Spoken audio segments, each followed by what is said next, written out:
Good morning, everybody. How are we doing? Rub my hands together because we've got a busy show lined up today. It feels like the summer transfer window. It feels like I remember having a conversation last summer. You know, when I think we were moving for Xerxes and De Ligt. We were having conversations about alternatives for Branthwaite. It feels like United are actually genuinely, properly moving early. We're going to be speaking about Cunha. We're going to be speaking about Delap. The noise that exists around Osimhen. Reports of a 40 million bid. From where? From Disco Dave in the Mirror. We'll talk about them. Let's get fans hyped, as always. Run through all the news, and there's lots to cover. We'll speak also about Franco Mastantuono, the 17-year-old playmaker from River Plate. We mentioned him a little bit last summer. Now it's coming back in earnest. Could it be another Lenny Yoro type deal? Whew. We'll run through all of it. I thought we would just be having a slow build-up to Bournemouth this week, talking about the fact that we wanted to see more youth players, and we spoke about Fredrickson and Amas, but instead we're speaking about, I don't know, every single one of them. It is absolutely incredible how many people come in here in the comments. Debasis, you're the latest one today, complaining about an ad at the start of an hour-long show. Get over yourselves. There's one. Buy YouTube Premium. I bought YouTube Premium ages ago. It's the best thing I ever bloody bought. It's incredible that people have the audacity to do that, if I'm being totally honest. Jeez. Anyway, good morning to everybody. I should do this all for free. All 6 or 7 of us behind the scenes should do it all for complete free. How dare you? Good morning to everybody. It annoys me when I see that. It's a very entitled comment. Stephanie and Josh, good morning to you. For the mods, Carl, you're there as well. Addicts, good morning to you, my friend. Who else do you give them from the member game? We've got Teresa, we've got Potato, we've got Darren and John, Lyle and Pyro. We've got Enyi, we've got Volpez, James Wilson. Always gives me bad memory seeing that name. We've got Vince, got Teclam, Steve, Melanie. Lots of you tuning in. Let's go, right? Should be a busy show. As always, if you want to get involved, please do fire in your comments into the chat, and I will try and answer as many of them as I possibly can. It's going to be a busy one. Did anybody see man, it looked violent, actually. Did anybody see it? The mad protest that happened at City yesterday. Like, all 7 of their fans turning up. That was on the verge of turning into absolute carnage there. Absolute carnage.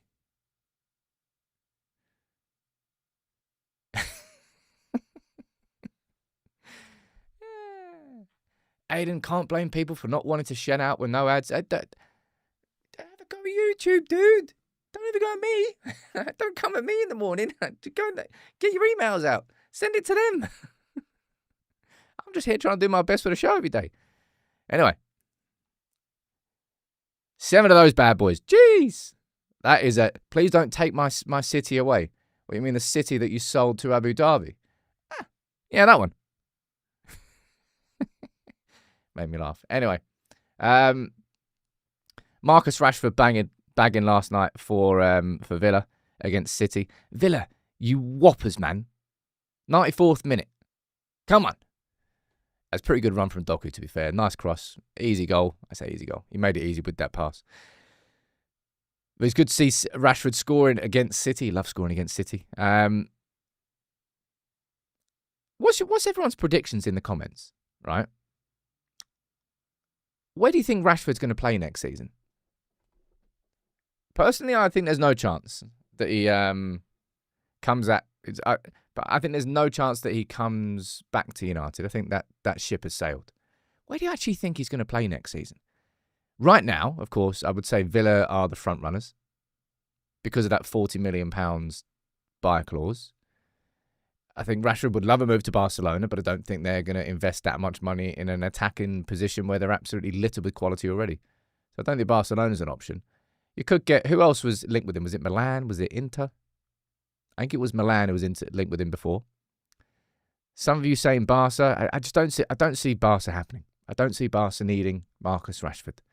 Let's see if they win the league, of course. They're going toe-to-toe with Real Madrid. I think they've got a 4-point gap on them, haven't they? But they have to play them still. Lots of you saying Villa. Bayern, maybe that's a possibility. But again, do Bayern need him? Elise is absolutely nailing it there. Who plays left wing for them now? I don't even know. PSG. You really think he's going to get in that team? Desire Doué and Kvaratskhelia.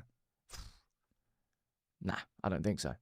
I'll just be interested to see where he actually ends up. Enyi, you might be right. We may well hit 500k before the end of May. So I tell you what, look, we're less than 3,000 before we hit 500k. We are going to have an absolute party. Might have to whip up the bottle of Prosecco again. Anyway, just want to speak about this. Postecoglou, right? Only reason I'm putting this up is because if United manage to navigate the Bilbao semi, and of course we're in Bilbao for the final, but it's very likely that it's going to be Spurs, right? Maybe, maybe not. Spurs have got Bodo Glimt in the other semi-final, and they're going to be favourites. But you just have to wonder, you know when Erik ten Hag went into the FA Cup final last season, and that was just after, what's his face? Jacob Steinberg in The Guardian released the article saying that Ten Hag was going to be sacked regardless of what happened in the final, which was proven incorrect. And whatever source he got it from was just chatting out their ass. I wonder whether there's going to be any sort of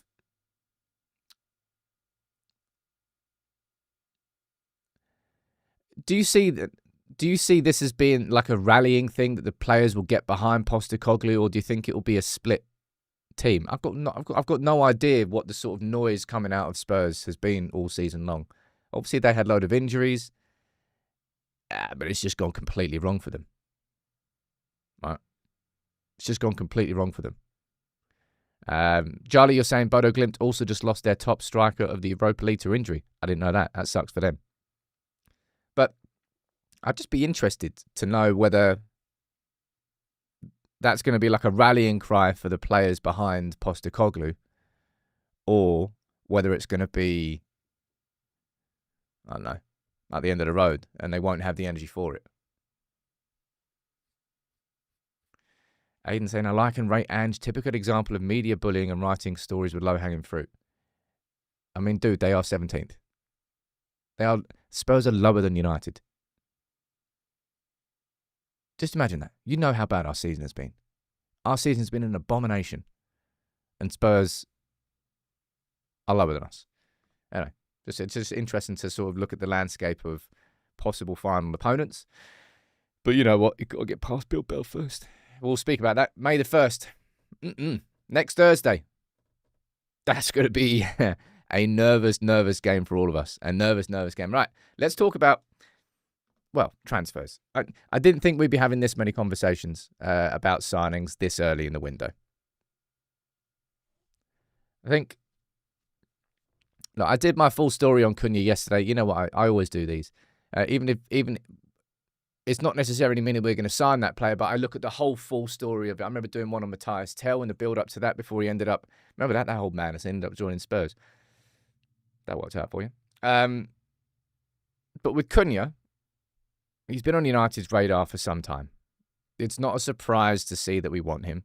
It's just a surprise to hear how quickly we're moving for him. Now, what I'm going to bring up here is the latest from David Ornstein, speaking on Sky Sports News yesterday.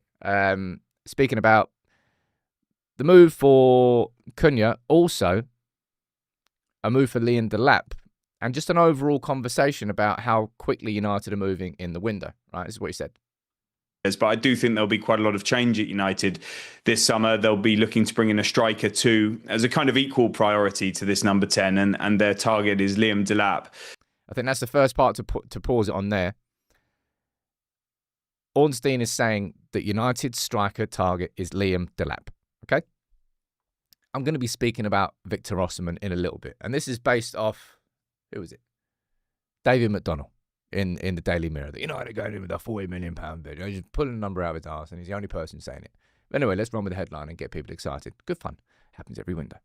But David Ornstein here is saying that Cunha Delap is United's striker target. All right? And I think he is. We'll have a conversation about Osimhen. But anyway, let's hear a little bit more from Ornstein there. There'll need to be some sales too. They'll be looking at the aforementioned Marcus Rashford, Malacia, Jadon Sancho, maybe Casemiro, and a few others. So there's opportunities there. Anthony out on loan as well at Betis, to kind of generate funds that would allow them to crack on with these deals. But by the sounds of it, they want to do these two pretty early. So that suggests maybe they don't need to do sales first in that. And again, that's quite an exciting concept. That's a bad pause, sorry. Particular order. There we go. Leave it on there. John, I've just remembered the bloody WhatsApp you sent me. I apologise that. Alex, happy birthday to you, my friend. I was supposed to send you a lovely little video. Damn it. I'll message you after this, John. I apologise about that. But anyway, the conclusion here from the latest from David Ornstein is that United want Cunha and want to move early. United want Delap and want to move early. And that United, and this is kind of an important part of it, United don't feel that sales are necessary in order to complete those signings. And that's a big thing because that's happened to us quite a lot. We always ended up getting, I don't know how many times this has happened. It's far too many for me to even try and think of. The amount of times that we've been sat in windows waiting for a sale to happen in order to facilitate the purchase. Right? Now, what's your... I'm going to read some of the chat out, and I can see there's not that many happy people down here. A lot of you not happy with Delap. Takeoff. Delap will be another mistake. Delap is Højlund 2.0. Delap over Watkins for sure. Heard suggestion of a swap for Rashford. Well, Watkins is kind of getting... It's a bit weird, isn't it? I don't know how Emery's done really well man management-wise, but dropping Watkins for the Champions League game against PSG for Rashford, and now dropping Watkins for the game away at City. Now, Rashford actually played well in both of those games. You can argue that it was the correct decision, but in terms of man management, I'm pretty sure he's tainted the relationship with Watkins as a consequence of that. There seems to be a lot of people angry at the idea of Delap. Where do you stand on it, right? Fire it in the chat, and I'll read some of them out.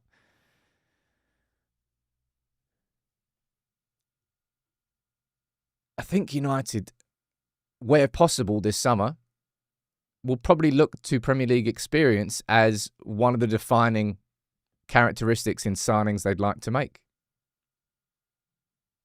And that might just be the fact that we're going after Cunha and Delap first, because past Cunha and Delap, we're probably going to be going for... You would imagine the other potential signings this summer are going to be a central midfielder, which has to be a necessity.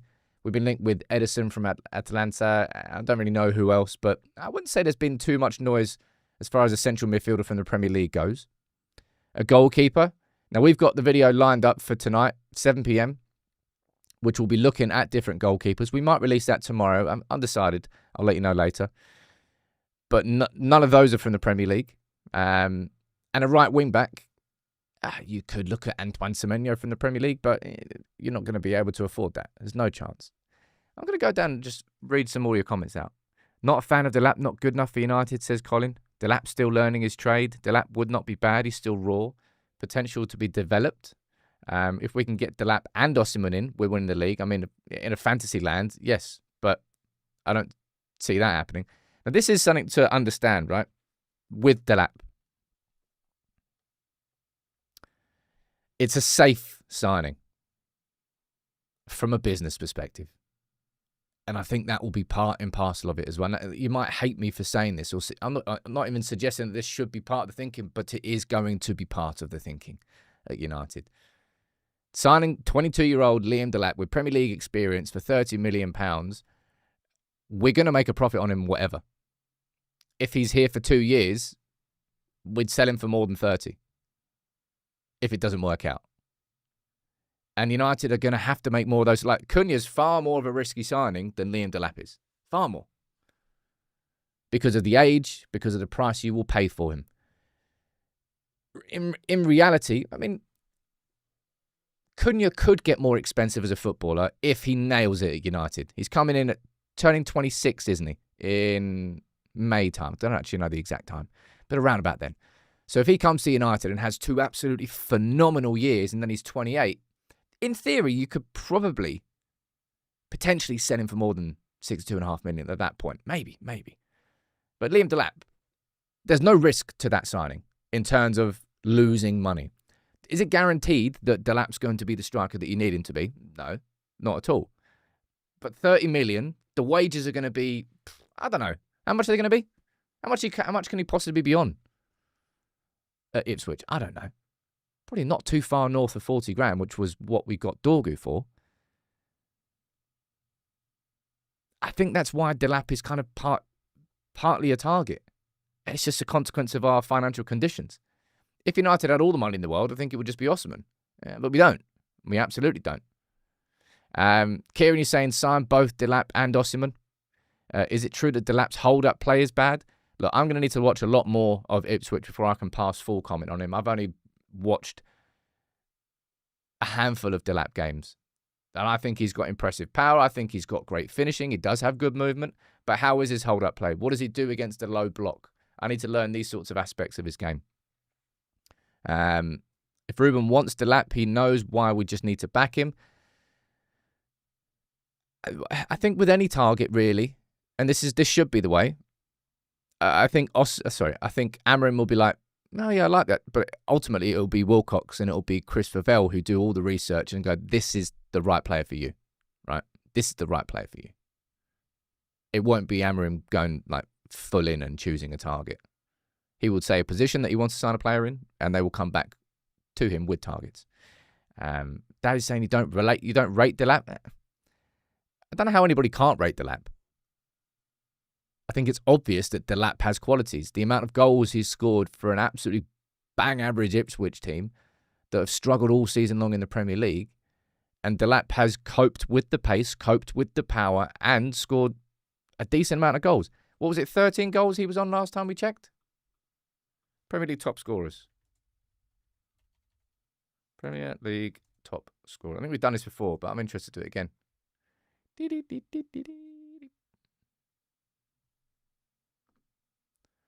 Right. Piss off, Salah. So you've got Matheus Cunha with 14 goals and you've got Liam Delap with 12. So United, right now, if United were to sign those two players, we'd be signing two players who are in the top 10, well, top 11 goal scorers in the Premier League. Who else could we sign that would be better than that? You could argue Brian Mbeumo. And I don't know whether I'm being unfair on Mbeumo, whether I've just not watched him enough. Maybe that's it. Yeah, maybe Darren, I won't be watching that much more of it, which I've had enough of watching bad football this season.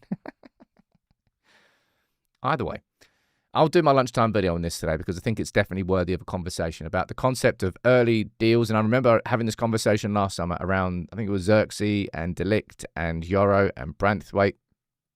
And it worked to a certain degree, but then it kind of halted, didn't it? Didn't get them all done. And look, let's move on to the second part of this conversation quickly. And that's this man here. And I don't think it's completely impossible. I don't think it's completely impossible that United sign Cunha, Delap and Osimhen. I'd say it's unlikely, but not impossible, right?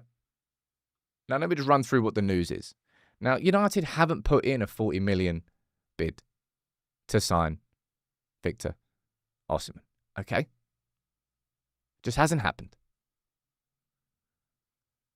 United aren't pushing ahead with a deal to sign him. Osimhen is on the list. Osimhen has been on the list.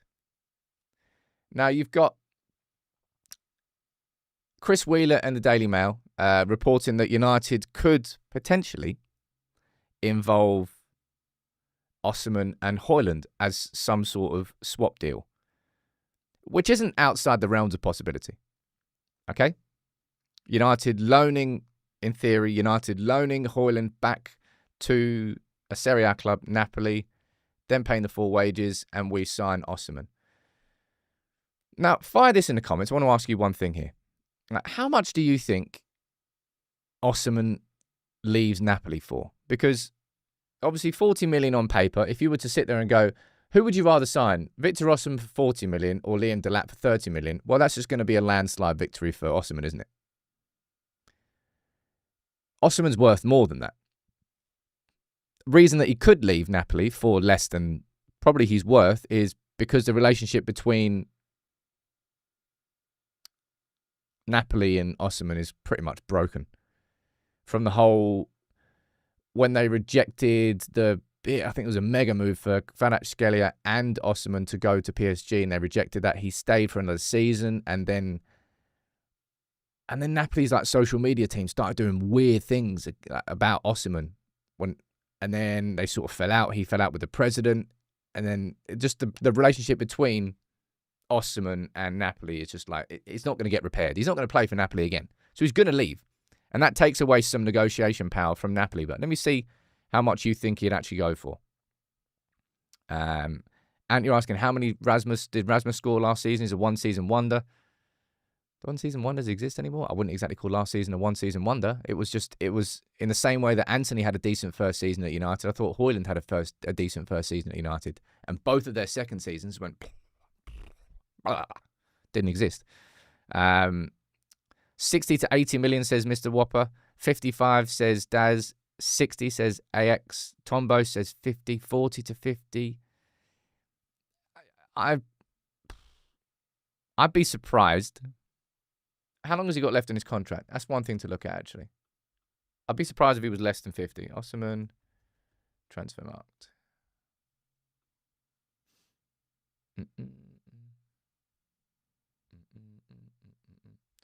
Well, there you go. That definitely plays into it. So Osimhen has got 1 year left on his contract. Expires next June. No, June 25. Hold up. That's 2 months. Have Napoli got the ability to extend it by another year? Or is that just wrong? I mean, I'm presuming so. Otherwise, there wouldn't be any conversations about how much he is, because he wouldn't have anything left on his contract. Are they just going to get like a year extension on his contract? I don't really know.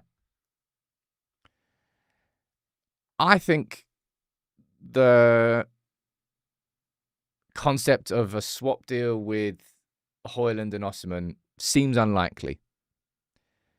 But do you know what I think is more likely?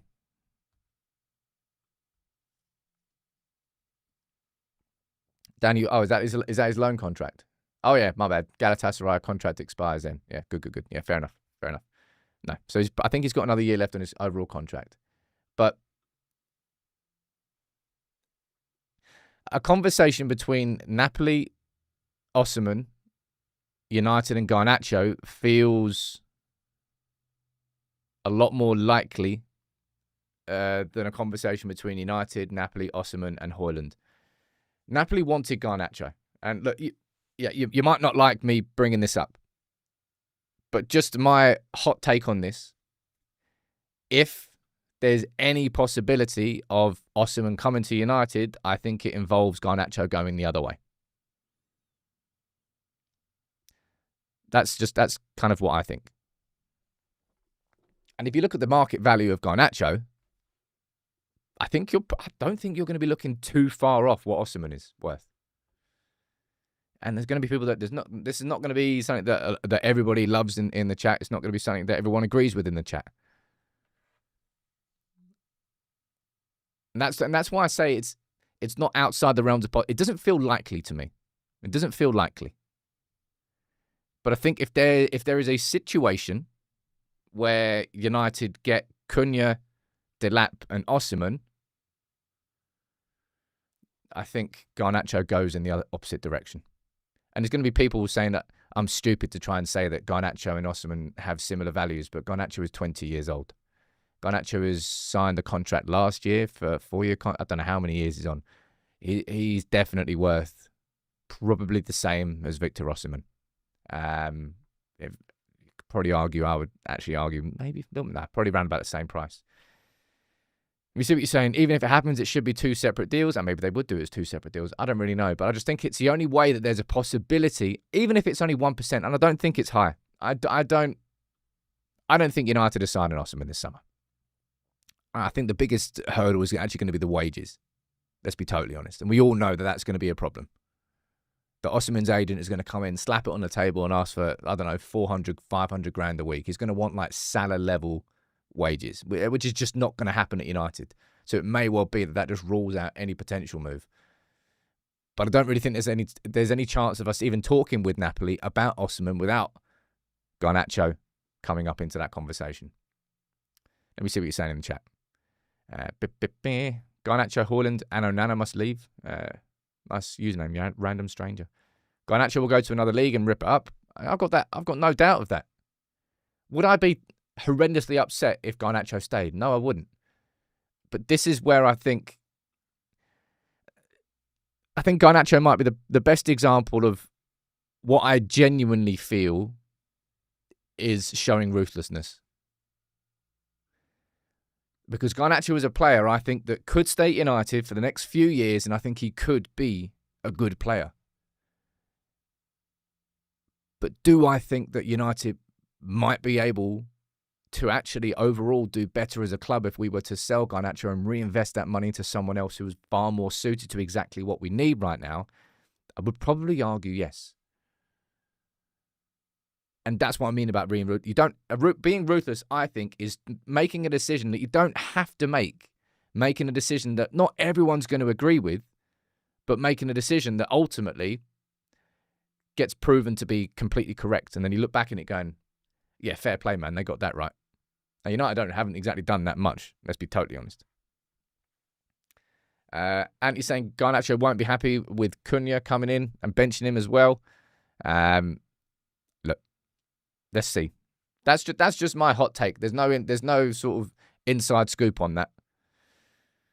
I just think the only way that there's any chance where you speak about both Cunha and Delap and you throw this man into the conversation is if Garnacho's involved. And United are willing to sell Garnacho and just basically sell Garnacho and reinvest that money directly into Osimhen. All right. Now you've got, going back to Cunha, you've got Chris Wheeler in the Daily Mail saying, look, the deal is close. I don't know. When was the last... I don't know this off the top of my head, and I don't even know how you'd even find out this answer. When was the last time that Manchester United agreed a deal to sign a player before the season ended? I don't know.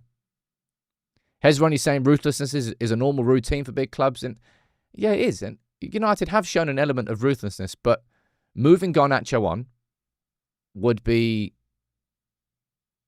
the biggest example of it, because as I said, it's not a decision that United have to make. It will be a choice that they decide that won't please everybody, but one that may well end up being proven correct. And that's kind of, you live and die by the big decisions, right? Neil doesn't really count Diogo Leon.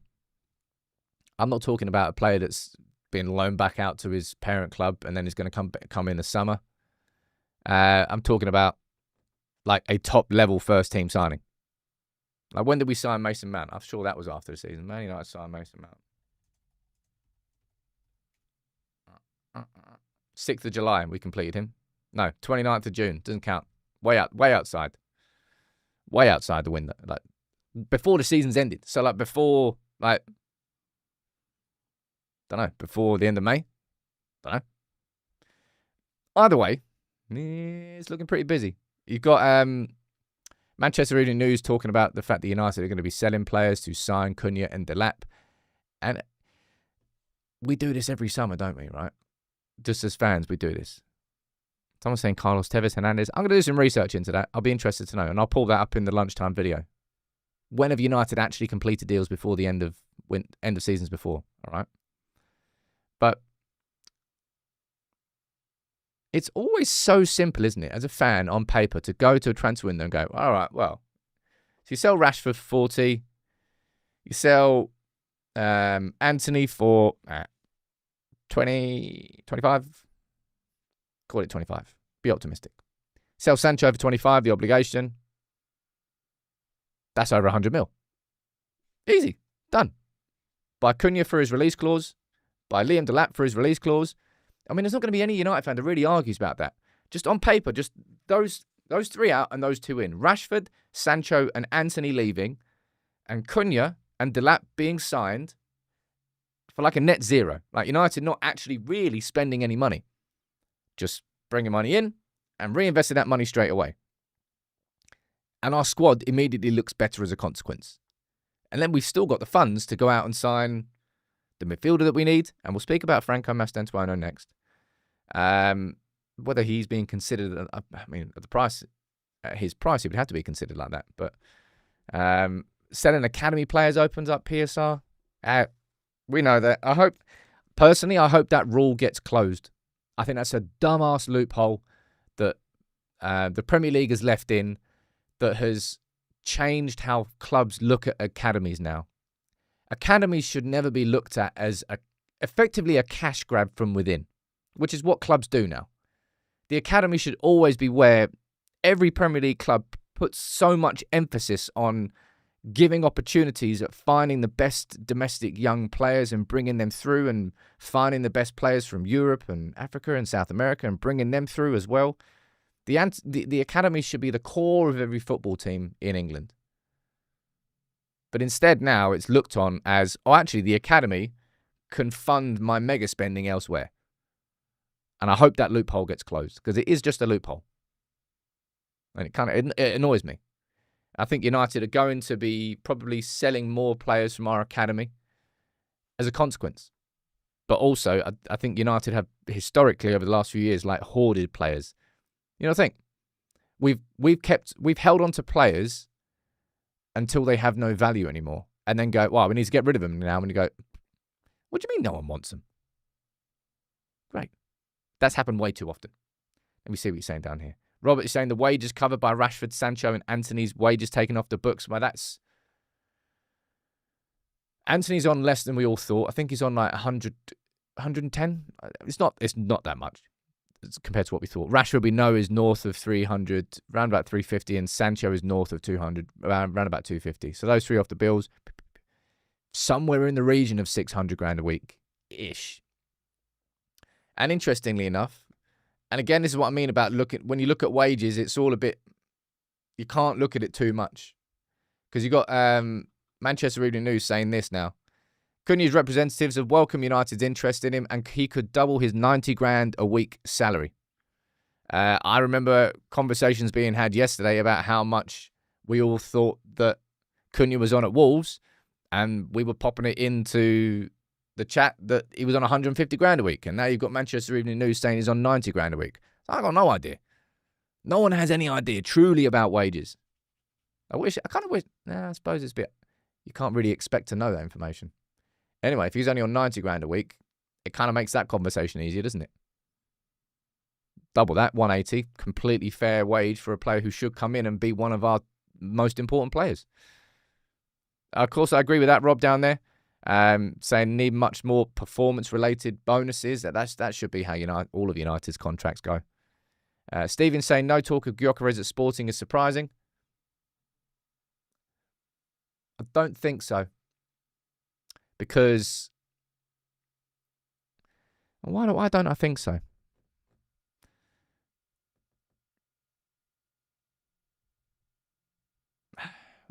Just something tells me that just United aren't going to sign Gyökeres and never really have been in for him. I think he goes Arsenal. It feels obvious. It feels like Gyökeres is kind of the exact player that they need. Or maybe I'm wrong on that one. I don't really know. I've been told I've missed Super Chat, so I have to go back down here. Big Mouth saying, is Diego Leon a first-team signing? He'll go on the pre-season tour, and that's when we'll find out whether Diego Leon is a first-team signing or whether Diego Leon is going to spend a year in Manchester United under 21 setup. Or maybe get sent out on loan. I don't really know. As it stands, we think he is.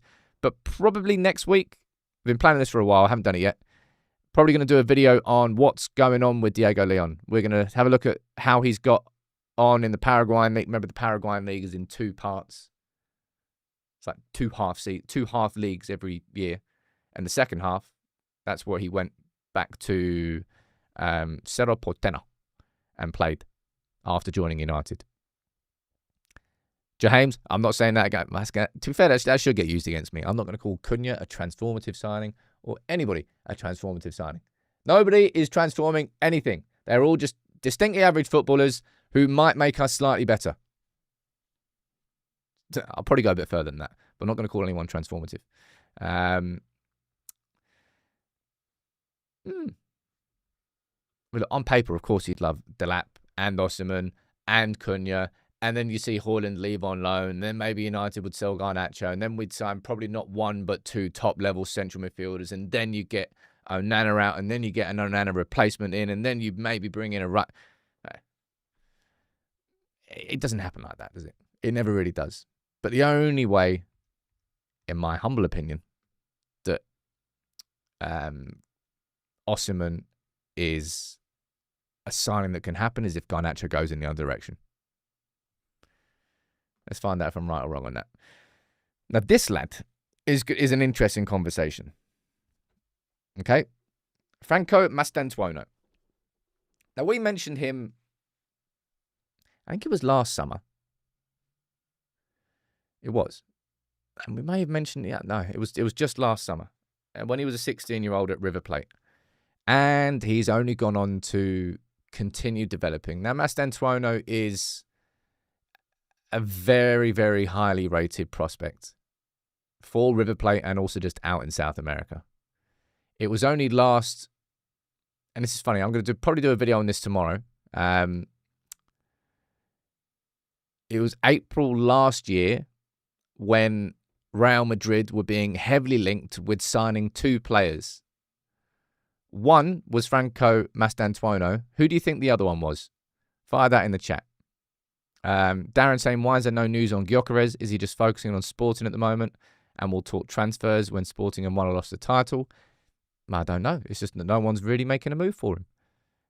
The only reason we're speaking about Cunha now is because United are aggressively pushing for an early deal. Only reason we're speaking about Delap is because United are pushing for an early deal. But anyway, who was the other player that was being linked with a move to Real Madrid? Bingo. Chris and Ganesh straight away. Lenny Yoro. And they didn't sign Lenny Yoro because United did. And now United are being firmly linked again with Mastantuono. Now, we were briefly linked with him before, but it's just that over the last 24 hours, the names have come back in. You can see the prices being banded around, and I'll speak about that in a bit. But River Plate teenager Franco Mastantuono is attracting interest from top clubs around Europe, including United and Chelsea. And then you've now got this man here, Cesar Merlo, who is a very respected Argentinian journalist, saying that United is the club that has shown the greatest interest in signing him. They've seen him on the pitch and they're constantly following, and they already know that the only way for him to leave River is by paying a €45 million release clause, which is some whack. And if I remember correctly, that is the biggest release clause that River Plate have ever had. Now, we'll all remember what happened with Julian Alvarez when Ralph Radnick came in, and we were looking at January signings, and we were linked with quite a few players, and Julian Alvarez was one of those players. And we never moved for him. He moved to City, was a great signing for them, and then they made a mega profit when he went to Atletico Madrid. I'm going to be interested to see what happens with this lad. €45 million feels like a hell of a gamble, right? A hell of a gamble, because it is. On a player from South America, will he adapt? You don't know. I don't know whether the hit rate changes from South America compared to other markets. I'd have to look into that. Darren saying, congrats on pronouncing his name. I've been here trying for hours and got nowhere. I'll be honest, I'm surprising myself here. The amount of names I've butchered on this channel. Quite happy with that one. Debasis, thank you for gifting 5 memberships there. You legend. Oxius, Langaruni, H1 Curtis, Daniel Gray, not David Gray. Bear below. You know what this sort of... I mentioned the name earlier, but it kind of feels like maybe this could be a Euro type situation.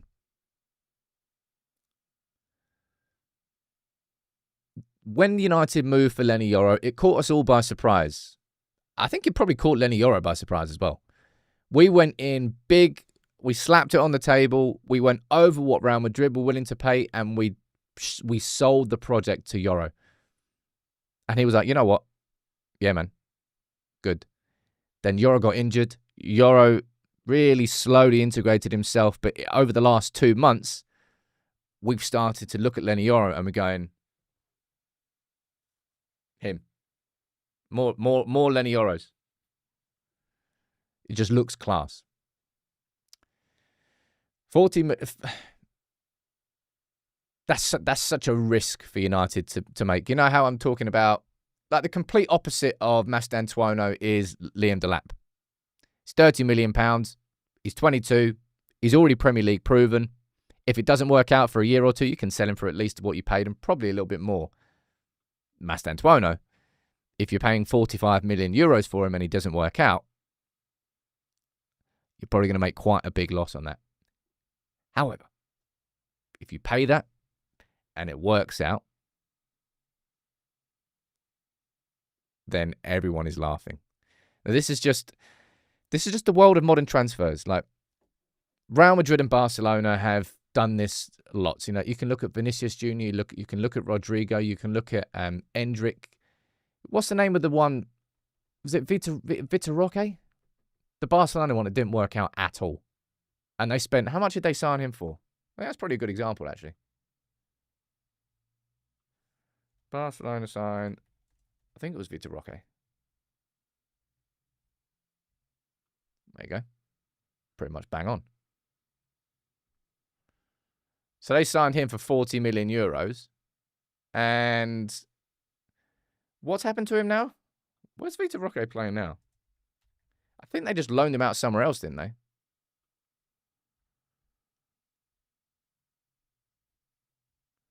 Right. So they just sold him back to Palmeiras for half the price that they signed him for. 2 years later. No, 2 years later? Oh, no, something like that. Either way, they lost money on him. Didn't work out. So not all of these Wonderkids are sort of guaranteed to be successful. But maybe this is going to be part of United's policy, right? Maybe this is just like wishful thinking, but it'll be cool to think about. If every single year, United just go out and we cherry pick like one elite, like tier 1 level teenage talent from around the world. Last summer we had Lenny Yoro. Maybe this summer it's Franco Mastantuono. Maybe next summer it can be sod knows who else. But once a year we go out and we try to find the best and we bring them in. And if it works, then brilliant. And if it doesn't, well, that's different. Lenny Yoro's worked. I don't really think there were too many that were worried about it working or not. Like, France is a very... People, you know, France is always called the Farmers League and stuff like that. France is a pretty damn good training ground now for Premier League players. It's a very physical league. There's kind of similarities. I wouldn't say there's too many similarities because the Premier League is the Premier League. It is on a different level. But coming from Liga, I don't think there was too many worried about Yoro's adaptation. Coming from the Argentinian league, being 17, we don't know. But it's certainly one to watch, all right? United are being linked with him. United have been linked with him before. 38 million is a lot of dough. All right, let me see what you're saying in the comments. Talking about Mateus Tell snubbing us for Spurs. Mark, you're saying the River Plate guy's a demon. The guy is good. Why can't we look at free transfers just to improve our team while making a few signings to improve squad depth? Well, because, Roy, if you're going to be looking towards squad depth, I think that's where an academy is perfect. Like Tyler Fredrickson. I didn't look at Tyler Fredrickson and think, oh my God, we've got a brand new left-sided centre-back for life. Great. I look at him and go, but that's an impressive start. Let's see what you've got for the rest of this season. Let's see what you've got for pre-season. But I looked at him and I went, oh, maybe United have got an option there from within the squad then. And United don't have to worry too much about those left-sided centre-back options. Of course, you've got Goldbill Kakonki there as well. But I think that's a perfect place for an academy, is the squad. The academy's not always going to be able to turn out players of like Mainu's quality, of like your top level. But a lot of them can be squad players at the club. Let me see what else you're saying down here. Why do we want Mastantuono? So what about Kone? Very different players. Mastantuono is more of a proper playmaker from deep. Kone is... It's not that he's like a destroyer. But Mastantuono is far more technical. than Kone is. Absolutely. What it's saying down here. Where does Manu fit? Won't be happy not playing. Different positions. Mastantuono is a deeper player. Manu plays further forward. I want Manu to play as one of the number 10s. Stephen, you're talking about Angel Gomez on a free being a great signing. Look, I previously thought that. And then, like, the more I go on about United and, like, the key characteristic, like, being the soft underbelly of our team, we can't go out and sign 2'3" Angel Gomez and think that it's going to solve our midfield problems being overrun. Angel Gomez is an absolutely gifted playmaker, but has weaknesses that I think directly match up with the weaknesses that we've already got. Although I still wouldn't be upset if Christian Eriksen was to leave and we were to bring Angel Gomez in as a squad player. Yeah, Bojangles, it would be a risk, okay? It would be a risk to sign Mastantuono, but let's just see if United go through with it, and maybe it's being lined up by the club as another Lenny Yoro type deal. And maybe we're going to hopefully do one of these every summer where we just try and bring in the best youngsters, the best teenager that we can get in that summer window. But I'm really quite enjoying what I'm seeing from United in the window. It's not even the bloody window. That's the point. It's exactly the point. I like what I'm seeing from Chris Favell. I don't look at Cunha and go, oh my God, what an awful sight. I can't believe. I look at Cunha and go, yeah, I totally understand that. I totally understand that. Do I think 62.5 million is a lot? Yeah, I do. Would I then expect that player to come in and be one of our top 3 players next season? I mean, you have to. It comes with an expectation. It comes with a pressure. But Cunha strikes me as, yeah, he's ready for that. He wants that. Like, he's actively chasing that pressure. He's actively chasing the adrenaline rush that comes with being a United player and being in the spotlight. And he wants the spotlight. He's chasing it for the right reasons. And just strikes me as a player that can step up a bit. And, you know, so much is said about his questionable personality traits. And I'd go back at you and saying, if that was something that stopped you signing footballers, yeah, well, you wouldn't have signed some of the best players that United have had. Like, you can immediately go towards Cantona and Rooney. Rooney was an absolute hothead. But that anger was it was like this nucleus that made him unstoppable on the pitch. And we would have gone absolutely nowhere near Cantona. Ever wouldn't have touched Cantona with a barge pole. And they're 2 of the most important players that we've ever had in the Premier League. I'm not saying that Cunha is going to be on that level. But if that's a reason that stops you signing players, it definitely would have stopped you signing both of those players in the past.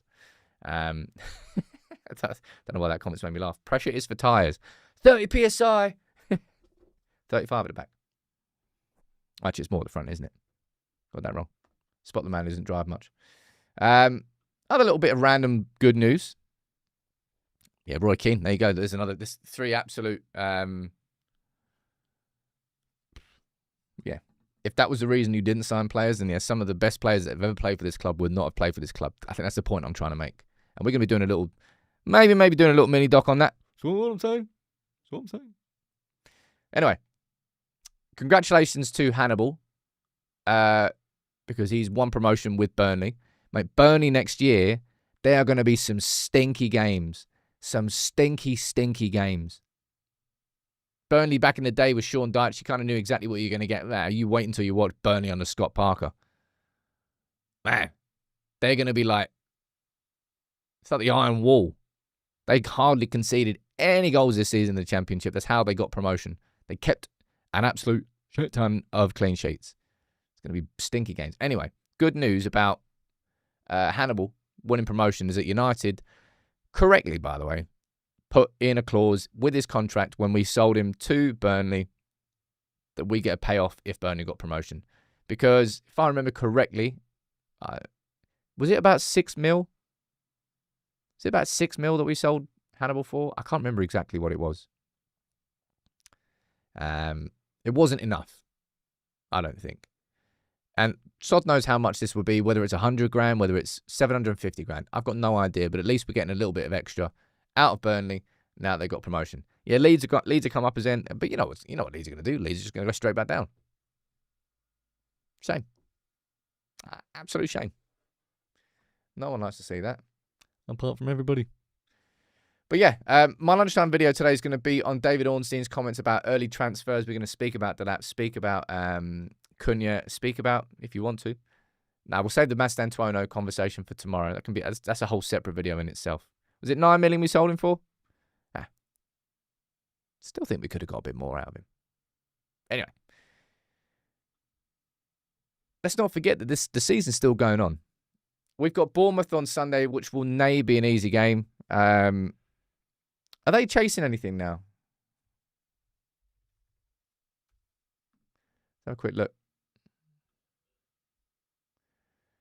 Bournemouth are 8th, 8 points. 8 points off the Europa League spots.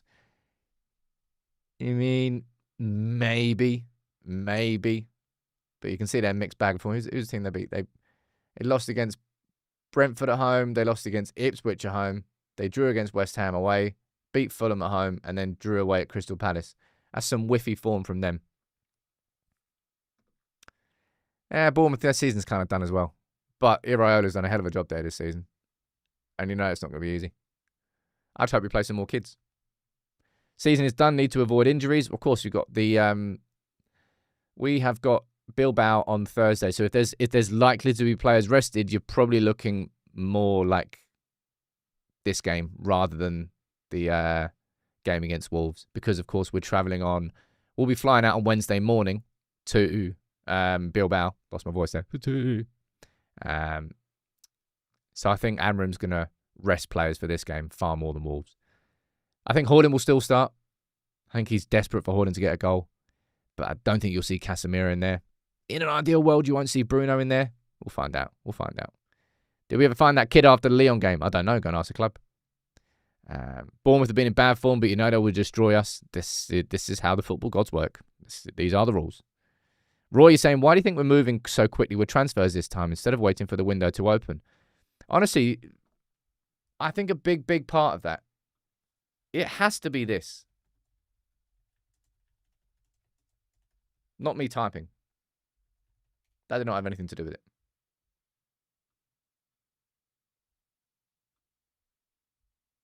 Right? This has to be part of it. It's such a stupid thing to say. It's completely true. This is the first summer that we have ever had as a football club. Ever. With an actual straight-up director of recruitment in charge, in place since the 25th of Feb. He's already been at the club since last season. He was already doing this in the background. He's already established and doing his job. Last summer, we went into the summer when Omar Barada wasn't our CEO yet because he was joining on the 1st of July, and we were trying to negotiate over Dan Ashworth. It was Jason Wilcox who was doing that whilst the rest of the whilst the rest of the board was being set up. This must be part of it. And also, and this is a big thing as well, like, signing players before you've sold players is kind of a show of confidence that, don't worry, we'll be able to get rid of those players. Right? Don't worry. Rashford, we'll find a club for Rashford. Don't worry, we'll find a club for Anthony, for Sancho, maybe for Casemiro. Eriksen and Lindelof are leaving. We both know that. Tom Heaton and Johnny Evans are retiring. We both know that. DP, I don't think Amram's got anything to do with the speed of how United are acting here. I'll be totally honest. Or maybe partly that's part of it actually as well, because United actually know maybe United internally are going, well, I can actually explain to you the vision that we've got now far easier than we had last summer. Because last summer it was like, who's going to be our manager? I don't know. Should we sack him? I don't know. Should we sack him? Sack him. No, keep him. But you want to. So United didn't even know who the manager was going to be. It feels like the vision is easier to explain, and we know exactly the direction that we're heading in. And we've had a director of recruitment in. I think those three things combined allow United to actually move a bit faster this summer. Clearly. And that's what we're hearing. I'll run through that in my lunchtime video. But that was a cracking show. Thank you, everyone, for getting involved. I do like doing this every day. I miss it when I don't do it. If you can, please do drop a like on the video. Thanks all for your chats, for your super chats, and for supporting the channel. I'll be here. Lunchtime video today is going to be on David Ornstein and moving early in the window. Might drop a video at 7 p.m. on goalkeepers, and if we replace Onana, who could we replace him with? Or I might do that tomorrow, might not. And then I'm going to have a video on Mastantuono, on Euro, and signing teenagers. Got some fun topics to talk about this week. And, of course, Bournemouth on Sunday. Take it easy, everyone. Actually, can I say something quickly before I end this show? Now, if this doesn't deserve a like on the video, then I don't know what will. But yesterday, I exchanged on the house that I've been trying to purchase for 10 months. And I'm hopefully going to be completing on Friday. So I've got a house move coming in the next 48 hours. And it's been a long time. 3 houses have fallen through, 3 solicitor fees, 3 surveys, 10, 11 months. It's been a slog. But finally, getting some good news, hopefully. Well, it is, because we've exchanged and going to be completing on Friday. So I've got a mad week coming up, all right? And I'll still try and do all the content as much as I possibly can. But if you can, drop a like on the video for that, because that is some great news. I've been waiting for that for a long time. Right, I'll be back here tomorrow. Take it easy, everyone. Have a good day.